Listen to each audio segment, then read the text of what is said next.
টকটকে লাল, তার না কত ঝাল। দেখে মনে হচ্ছে কত না ঝাল হবে, অথচ শুধু শুধু মানে টকটকা লাল রংটাই দিয়ে যাইতেছে মরিচের কালারটা। এই মরিচের গুঁড়াটা দিলে কালার অন্যরকম হয়ে যায়। এই মরিচের গুঁড়াটা নিয়ে অনেক বিপদে পড়ছি।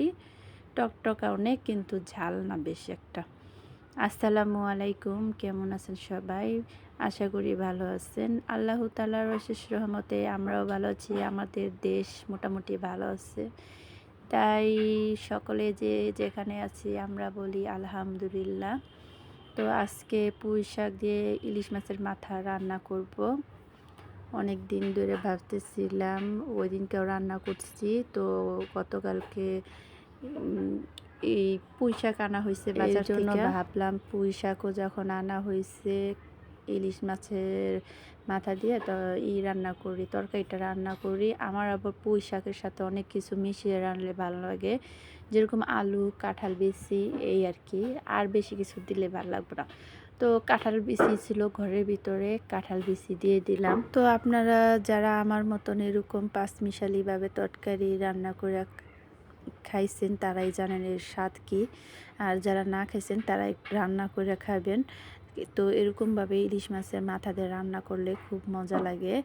তো পুঁই শাকগুলো ছিল লাল, পুঁই শাকগুলা সাদা না, লাল লাল ডাঁটাগুলা ছিল।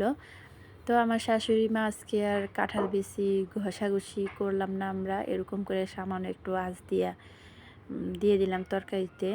আর কাঁঠাল বিচির এরকম লাল অংশ নাকি প্রচুর পরিমাণ আয়োডিন। তো আমরা আর কি বেশিরভাগই কাঁঠাল বিচিটা ঘষা খাই, তো এখন আর ঘষলাম না।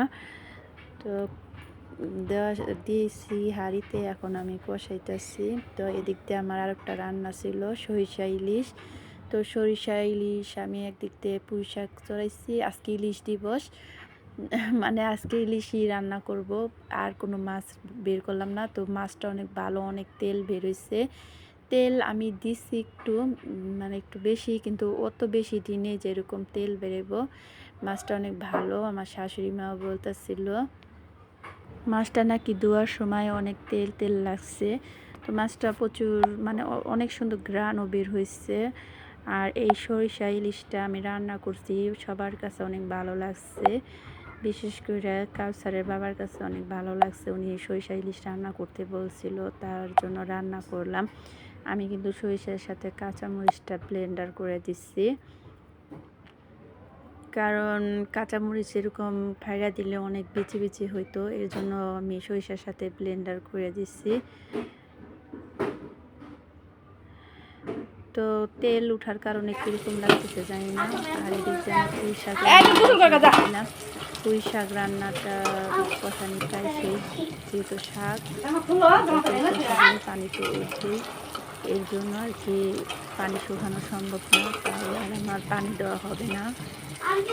ওইদিকে আমি আবার কাঁঠাল বিচি শক্ত নাকি দেখলাম, তো নরম নেই আছে, তাই আর কি পানি দিয়ে দিলাম। তো পানি আর বেশি দিব না, শাক তো এমনি সিদ্ধ হয়ে গেছে। তো এখন লাস্ট বলক ওঠার পালা।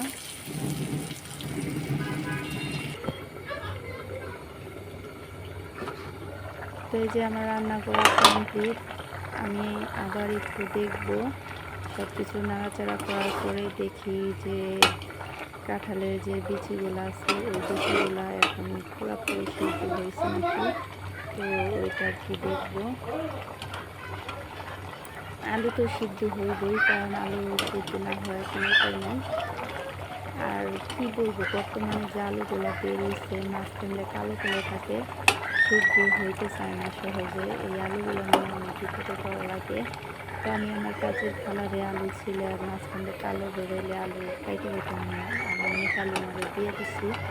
তো ওরকম আলু সহজে সিদ্ধ হইতে চায় না, আর আমার খাইতেও ভালো লাগে না, তাই খালারে দিয়ে দিচ্ছি। তো আমার রান্না বান্নার ভিডিওটা কেমন লাগলো? আজকে বেশি জোরে জোরে কথা বললাম না, আস্তেই কথা বললাম, কারণ আমি একটু অসুস্থ আছি। তো ভালো থাকবেন, সুস্থ থাকবেন, আল্লাহ হাফিজ।